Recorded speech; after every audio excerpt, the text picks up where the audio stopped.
नमस्कार दोस्तों, स्वागत है आपका आज के मुख्य समाचार में, जिसमें सबसे पहली और बड़ी खबर में जिक्र उत्तर प्रदेश का, जहां पर भाजपा को लगा है बड़ा झटका। यूपी में बदलती जा रही है जनता की राय और आधी जनता है सरकार से नाराज, चाहती है बदलाव। एबीपी सी वोटर के सर्वे में हुआ है ये बड़ा खुलासा। जी हां दोस्तों, भाजपा को हो सकता है बेहद बड़ा नुकसान। इसी के साथ दूसरी बड़ी खबर में आपको बताएंगे कि उत्तर प्रदेश विधानसभा चुनाव में नीतीश सरकार के मंत्री ने भाजपा को बताया धोखेबाज। यूपी में 165 उम्मीदवार उतारने का ऐलान। जहां दोस्तों आपको बता दें कि जहां एक तरफ बिहार में दोनों पार्टियां साथ मिलकर सरकार बना रही हैं, तो वहीं उत्तर प्रदेश में जेडीयू भाजपा को धोखेबाज बता रही है। तीसरी बड़ी खबर में जिक्र होगा कि सपा नेता राजीव राय बोले 16 घंटे तक परिवार को बनाया बंधक। आईटी रेड में मिला 17,000 कैश। तो दोस्तों 16 घंटे की रेड में 17,000 कैश मिला है आईटी के छापे में। इसके बाद सपा नेता ने दिया है बड़ा बयान। चौथी बड़ी खबर में जिक्र होगा कि सांसद रहते अमेठी में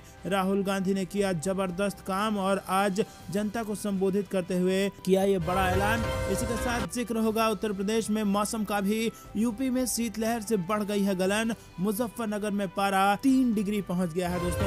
और इसी के साथ आपको बताएंगे कि भाजपा की हार का डर जितना बढ़ेगा, छापे उतने ही ज्यादा पड़ेंगे। आयकर छापा पर अखिलेश यादव का पलटवार। दोस्तों हर एक खबर की गहराई में आपको ले जाएंगे, लेकिन उससे पहले अगर आपको भी ऐसा लगता है कि डर के कारण ही समाजवादी पार्टी के नेताओं के घर में छापा पड़वाया गया है, और अगर आपको भी ऐसा लगता है कि यूपी की जनता योगी सरकार से नाराज चल रही है, तो वीडियो को लाइक करके अपना समर्थन जरूर दर्ज कराइए। कमेंट में अपनी राय बताइए कि किसकी बनेगी सरकार। और अगर चैनल पर नए हैं तो रोज की इसी प्रकार की खबरों के लिए लाल बटन को दबा के चैनल को फ्री में सब्सक्राइब कीजिए और घंटी बजाकर कमेंट में लिखिए जय हिंद। दोस्तों आपको बता दें कि नाराज है जनता उत्तर प्रदेश की और बदलाव चाहती है, ये बड़ा खुलासा एबीपी सी वोटर के सर्वे में हुआ है। जहां दोस्तों उत्तर प्रदेश में होने वाले आगामी विधानसभा चुनाव को लेकर प्रदेश में सियासत गरमाई हुई है। सभी राजनीतिक दल अपनी अपनी सियासी जमीन मजबूत करने की कोशिशों में जुटे हुए हैं। सत्ताधारी दल भाजपा और विपक्षी दलों के बीच आरोप प्रत्यारोप का दौर जारी है, और इसी बीच एबीपी न्यूज और सी वोटर का एक सर्वे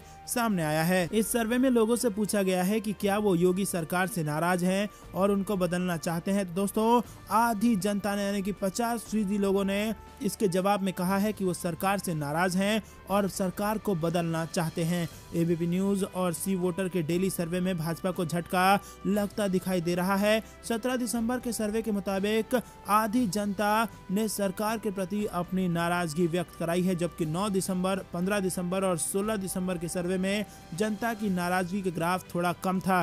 तो दोस्तों जैसे जैसे चुनाव निकट आता जा रहा है, जनता अपनी नाराजगी प्रकट करती नजर आ रही है, और ये कहीं ना कहीं उत्तर प्रदेश के चुनाव के नतीजों के बाद बड़े बदलाव की ओर संकेत कर रहे हैं, और ये बता रहे हैं कि उत्तर प्रदेश में सत्ता परिवर्तन निश्चित है। तो दोस्तों क्या आपको भी ऐसा लगता है? कमेंट में बताइए किसकी बनेगी सरकार और किसको मिलेगी कितनी सीटें। रुक करते हैं अगली बड़ी खबर की तरफ। उत्तर प्रदेश विधानसभा चुनाव में नीतीश सरकार के मंत्री ने भाजपा को बताया धोखेबाज। यूपी में 165 उम्मीदवार उतारने का कर दिया है ऐलान। जी हाँ दोस्तों, आपको बता दें कि जहां एक तरफ बिहार में 2 पार्टियां मिलकर सरकार चला रही है, यानी कि भाजपा और जेडीयू, तो वहीं दूसरी तरफ उत्तर प्रदेश के चुनाव से पहले जेडीयू के नेता ने भाजपा को धोखेबाज बताते हुए 165 उम्मीदवारों को उतारने का ऐलान कर दिया है।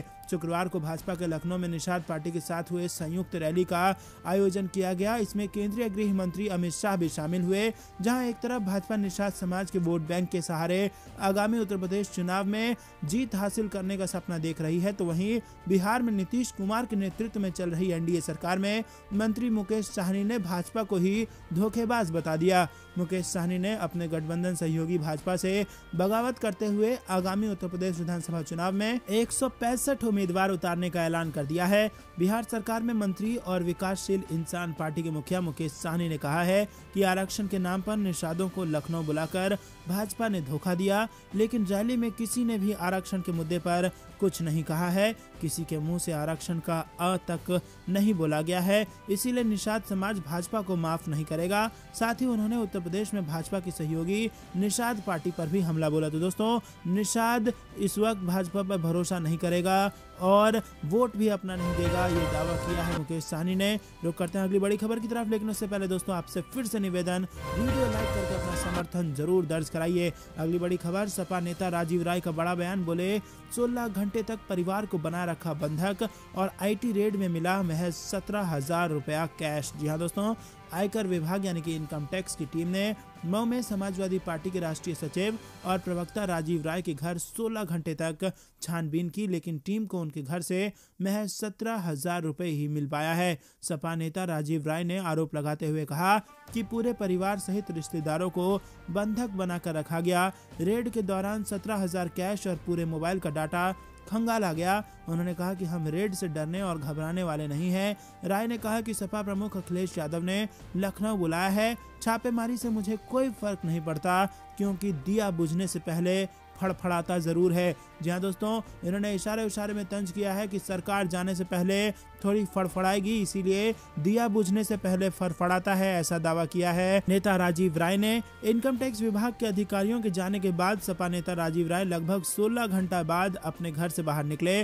उन्होंने पार्टी के कार्यकर्ताओं से कहा कि मैं भावुक और अभिभूत हूँ, क्योंकि आप सभी इस संकट की घड़ी में सुबह से मेरे यहाँ समर्थन में खड़े हुए हैं। राजीव राय ने कहा कि ना तो मुझ पर कोई आपराधिक रिकॉर्ड था, ना आगे होगा। कार्रवाई के बाद राजीव राय ने कहा कि जो काम 2 घंटे में हो जाता है, इसके लिए 16 घंटे लिए गए। इतना ही नहीं, मेरे माँ बाप, परिवार और रिश्तेदार को सुबह से बंधक बनाकर रखा गया।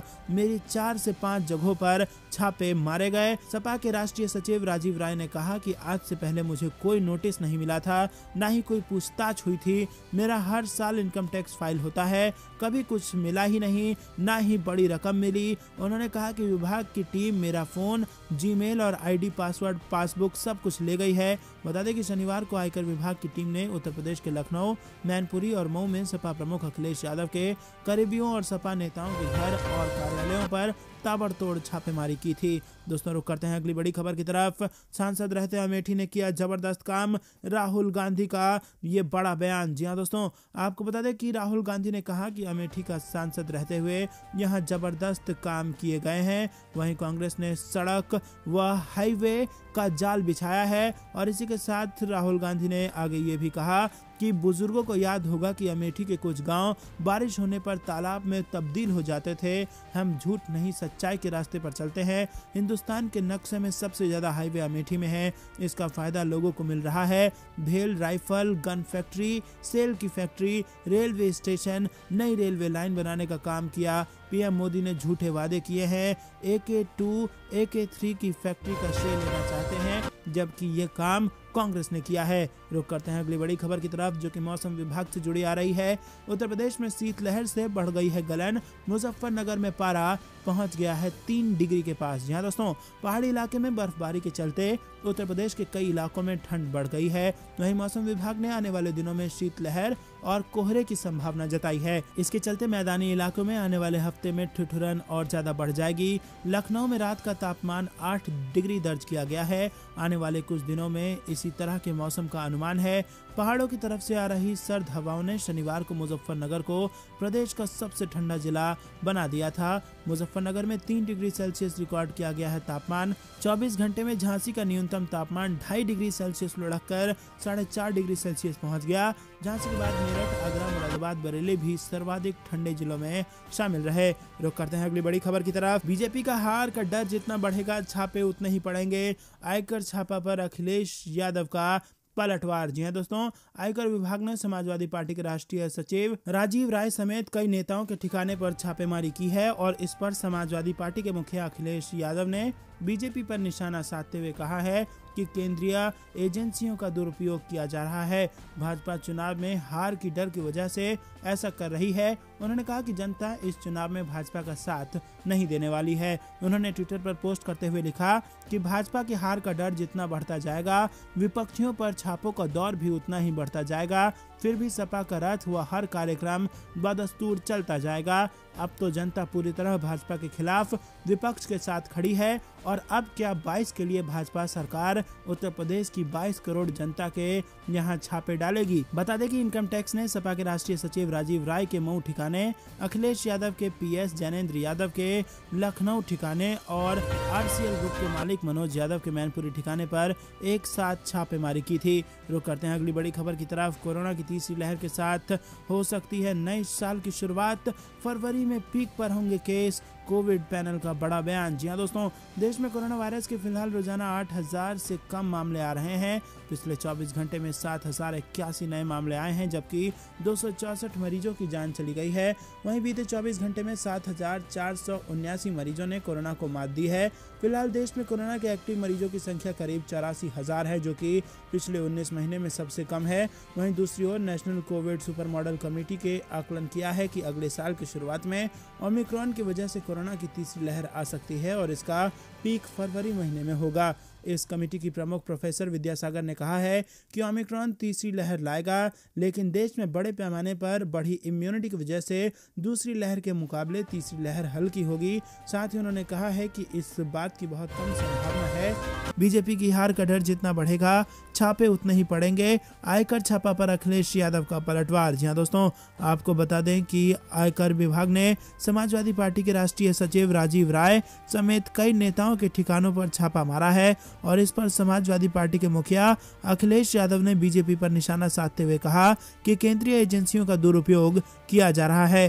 भाजपा चुनाव में हार के डर की वजह से ऐसा कर रही है। उन्होंने कहा कि जनता इस चुनाव में भाजपा का साथ नहीं देने वाली है। उन्होंने ट्विटर पर पोस्ट करते हुए लिखा है कि भाजपा का हार का डर जितना बढ़ता जाएगा, विपक्षियों पर छापों का दौर भी उतना ही बढ़ता जाएगा। फिर भी सपा का रथ व हर कार्यक्रम बदस्तूर चलता जाएगा। अब वो जनता पूरी तरह भाजपा के खिलाफ विपक्ष के साथ खड़ी है और अब क्या 22 के लिए भाजपा सरकार उत्तर प्रदेश की 22 करोड़ जनता के यहाँ छापे डालेगी। दोस्तों, आपको बता दें कि ये बेहद बड़ी खबर आ रही है कि इनकम टैक्स ने समाजवादी पार्टी के राष्ट्रीय सचिव राजीव राय के मऊ ठिकाने, अखिलेश यादव के पीएस, ज्ञानेंद्र यादव के लखनऊ ठिकाने और आरसीएल ग्रुप के मालिक मनोज यादव के मैनपुरी ठिकाने पर एक साथ छापेमारी की है।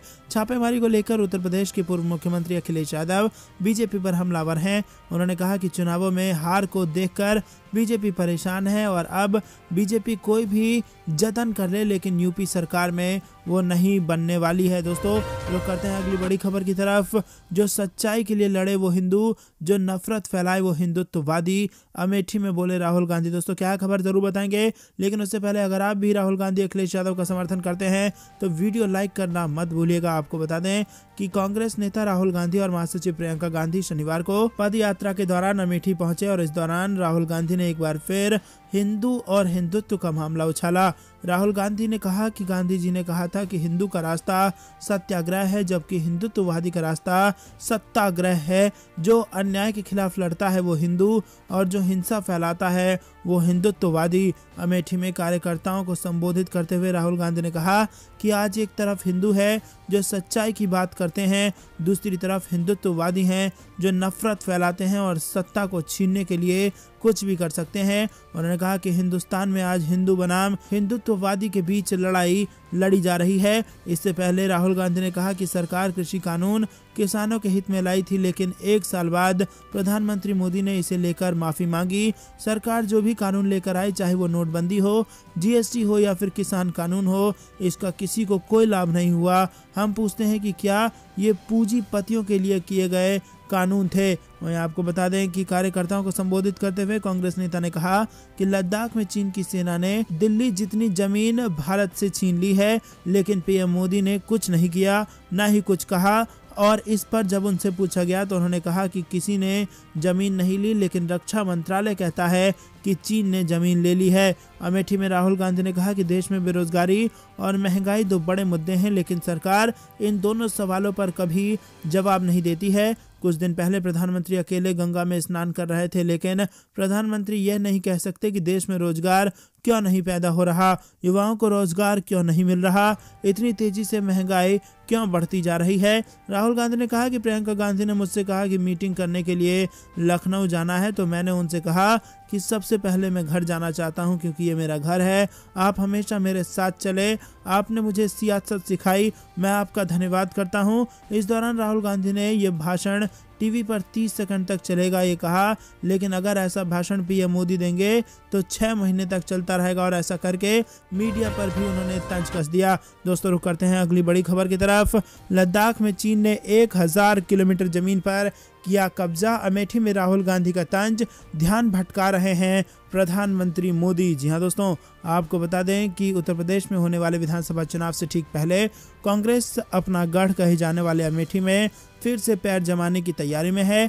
लिहाजा कांग्रेस नेता राहुल गांधी और महासचिव प्रियंका गांधी अमेठी पहुंच गए हैं, और जहां दोनों नेता 6.5 किलोमीटर की पदयात्रा निकालेंगे ताकि अमेठी में खोआ हुआ जन आधार फिर से हासिल किया जा सके। राहुल गांधी और प्रियंका गांधी पदयात्रा में हिस्सा लेने के लिए अमेठी पहुंच गए हैं। वहीं राहुल गांधी ने पदयात्रा शुरू करने से पहले केंद्र की नरेंद्र मोदी सरकार पर महंगाई और बेरोजगारी को लेकर जमकर निशाना साधा है, और इतना ही नहीं, चीन के मामले में भी सरकार को घेरने की कोशिश की है राहुल गांधी ने कहा कि चीन हमारी जमीन हथिया रहा है और सरकार इसको मानने पर तैयार नहीं है। चीन के कब्जे से ध्यान भटका रही है पीएम मोदी की सरकार, और जनता को सच्चाई से वाकिफ नहीं कराकर लद्दाख में चीन ने जो 1000 किलोमीटर जमीन पर कब्जा किया है उस पर पर्दा डालने की कोशिश कर रही है सरकार। दोस्तों रुक करते हैं अगली बड़ी खबर की तरफ। अखिलेश यादव ने चुनाव से पहले किया बड़ा ऐलान, सरकार बनी तो महिलाओं को देंगे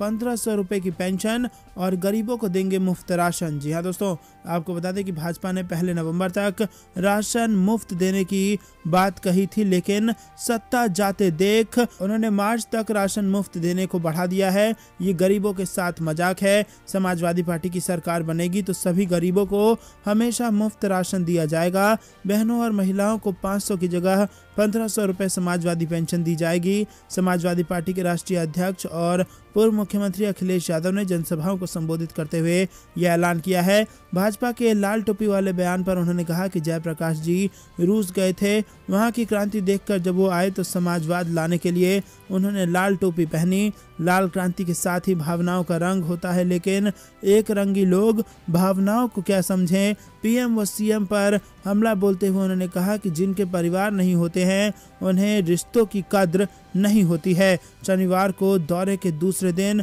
मुंशीगंज, ऊंचाहार व सलोन में जनसभा में उमड़ी भीड़ देख उत्साहित पूर्व मुख्यमंत्री ने कहा कि भाजपा की सरकार फेंकू के साथ बेचू सरकार है और सरकारी संस्था, रेल, हवाई अड्डे, जहाज, बंदरगाह सभी ये सरकार बेच रही है। महंगाई दिन प्रतिदिन बढ़ती जा रही है। किसानों की आय बढ़ने की बात कही थी, लेकिन सरकार किसानों की बोरी से चोरी कर रही है। उन्होंने खाद तक पूरी नहीं दे रहे हैं और बेरोजगारी के साथ खिलवाड़ कर रही है मोदी सरकार। पहले नौकरी नहीं देती, अगर नौकरी का विज्ञापन निकाले तो परीक्षाएं रद्द कर दी जाती हैं, अगर परीक्षा करानी पड़े तो पेपर लीक करा देते हैं। सीएम अपने को योगी कहते हैं, सदन में टैबलेट देने की बात कहते हैं, लेकिन 4.5 साल में किसी को उन्होंने टैबलेट नहीं दिया। इसके पीछे कारण यह है कि सीएम को लैपटॉप, कंप्यूटर, स्मार्टफोन चलाना नहीं आता है। सरकार खेतों में घूम रहे सांड तक नहीं पकड़ पा रही है। दोस्तों रुक करते हैं अगली बड़ी खबर की तरफ। 2022 की शुरुआत में आएगी कोरोना की तीसरी लहर, कमजोर तो होगी लेकिन आएगी जरूर, एक्सपर्ट्स की है ये बड़ी राय। जी हाँ दोस्तों, आपको बता दें कि राष्ट्रीय कोविड-19 सुपर मॉडल समिति ने कहा है कि देश में अभी हर दिन लगभग 7500 कोरोना मामले आ रहे हैं, लेकिन ये आंकड़े ओमिक्रॉन के चलते बहुत जल्द बढ़ सकता है। समिति के प्रमुख विद्यासागर ने कहा कि ओमिक्रॉन के चलते देश में कोरोना की तीसरी लहर आएगी, लेकिन ये दूसरी लहर की तुलना में कम प्रभावी होगी। उन्होंने न्यूज एजेंसी ANI को बताया कि कोरोना की तीसरी लहर अगले साल की शुरुआत में आने की संभावना है। उन्होंने कहा कि हालांकि पहले से वैक्सीनेशन के चलते ये उतनी प्रभावी नहीं होगी, लेकिन तीसरी लहर आएगी ज़रूर। दोस्तों, अभी कोरोना के दैनिक मामले 7500 के आसपास हैं, लेकिन जैसे ही ओमिक्रॉन डेल्टा की जगह लेने लगेगा, ये आंकड़ा तेजी से बढ़ेगा। IIT हैदराबाद में प्रोफेसर विद्यासागर ने कहा कि दूसरी लहर की तुलना में दैनिक मामले तीसरी लहर में कम ही होंगे। विद्यासागर के अनुसार देश में तीसरी लहर आने पर बहुत खराब स्थिति हुई तो प्रतिदिन 2 लाख से अधिक मामले नहीं होंगे। दोस्तों, रुक करते हैं अगली बड़ी खबर की तरफ। पीएम मोदी के नारे यूपी प्लस योगी बहुत उपयोगी पर अखिलेश यादव ने साधा निशाना, कहा यूपी के लिए अनुपयोगी हैं योगी। जी हाँ दोस्तों, आपको बता दें कि प्रधानमंत्री नरेंद्र मोदी ने उत्तर प्रदेश में मुख्यमंत्री योगी आदित्यनाथ की तारीफ करते हुए शनिवार को यूपी प्लस योगी बहुत उपयोगी का नारा दिया, लेकिन उनके नारा देने के कुछ समय बाद ही समाजवादी पार्टी ने इस नारे को लेकर निशाना साध दिया। सपा के अध्यक्ष अखिलेश यादव ने प्रदेश की मौजूदा सरकार को राज्य के लिए अनुपयोगी करार दिया है। यादव ने एक ट्वीट में कहा कि हाथरस की बेटी, लखीमपुर का किसान, गोरखपुर का व्यापारी, असुरक्षित महिला, बेरोजगार युवा, पीड़ित दलित, पिछड़े सब कह रहे हैं कि यूपी के लिए वर्तमान सरकार उपयोगी नहीं है, अनुपयोगी है। यूपी वाले कह रहे हैं कि अगर कोई उपयोगी है तो मुख्य योगी कौन है, और यूपी कहे आज का नहीं चाहिए भाजपा। तो दोस्तों, ये नया नारा दिया है अखिलेश यादव ने, यूपी कहे आज का नहीं चाहिए भाजपा। आप भी अगर अखिलेश यादव का समर्थन करते हैं तो दोस्तों, ये थी दिन भर कुछ बेहतरीन और बड़ी खबरें। तक बने रहने के लिए बहुत बहुत धन्यवाद। देख रहे थे आपका अपना चैनल जय हिंद जय भारत।